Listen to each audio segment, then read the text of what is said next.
পরম করুণাময় মেহেরবান আল্লাহর নামে শুরু করছি। অতি মহান ও শ্রেষ্ঠ তিনি, যার হাতে রয়েছে সমগ্র বিশ্বজাহানের কর্তৃত্ব।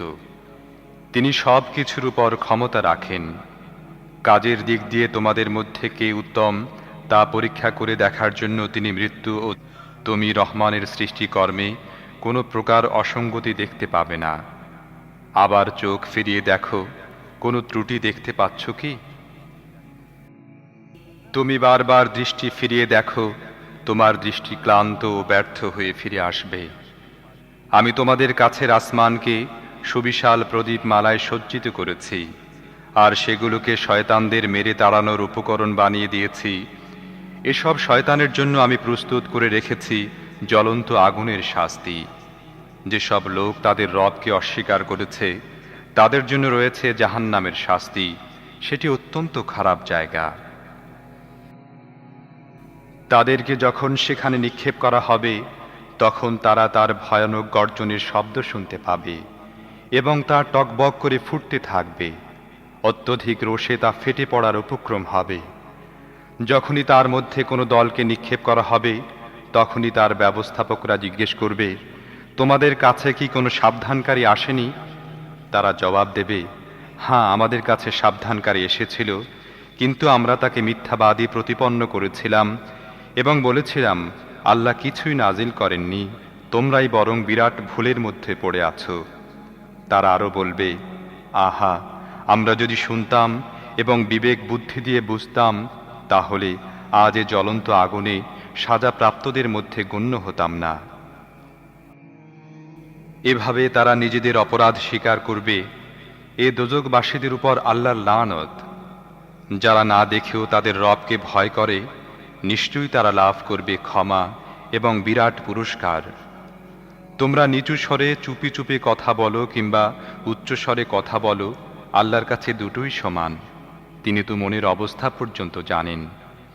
যিনি সৃষ্টি করেছেন তিনিই কি জানবেন না? অথচ তিনি সূক্ষ্মদর্শী ও সব বিষয় ভালোভাবে অবগত। তিনিই তো সেই মহান সত্তা, যিনি ভূপৃষ্ঠকে তোমাদের জন্য অনুগত করে দিয়েছেন। তোমরা এর বুকের উপর চলাফেরা করো এবং আল্লাহর দেয়া রিজিক খাও।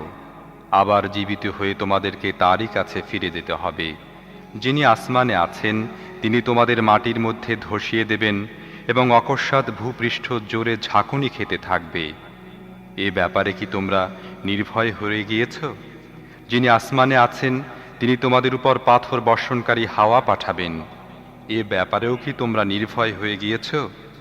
তখন তোমরা জানতে পারবে আমার সাবধানবাণী কেমন।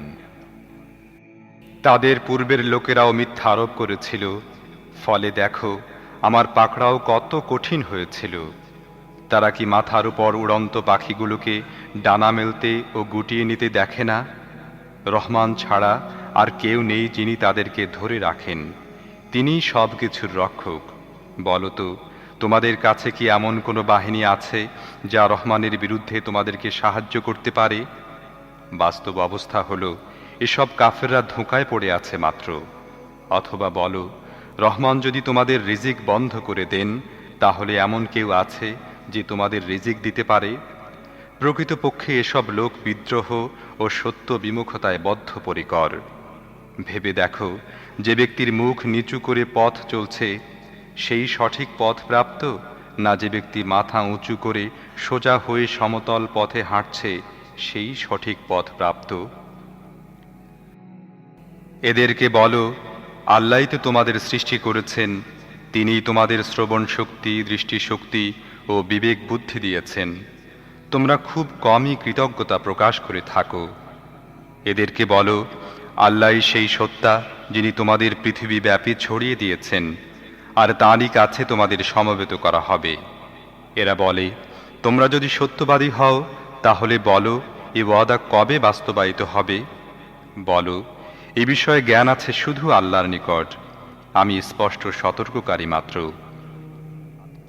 তারপর এরা যখন ওই জিনিসকে কাছে দেখতে পাবে, তখন যারা অস্বীকার করেছে তাদের চেহারা বিবর্ণ হয়ে যাবে, আর তাদেরকে বলা হবে, এ তো সেই জিনিস যা তোমরা চাচ্ছিলে। তুমি এদেরকে বলো, তোমরা কখনো এই বিষয়টি ভেবে দেখেছ কি যে আল্লাহ যদি আমাকে ও আমার সঙ্গীদেরকে ধ্বংস করে দেন কিংবা আমাদের উপর রহম করেন, তাতে কাফেরদেরকে কঠিন শাস্তি থেকে কে রক্ষা করবে? এদেরকে বলো, তিনি অত্যন্ত দয়ালু, আমরা তাঁর উপর ঈমান এনেছি এবং তারই উপর নির্ভর করেছি। তোমরা অচিরেই জানতে পারবে কে স্পষ্ট বিভ্রান্তির মধ্যে ডুবে আছে।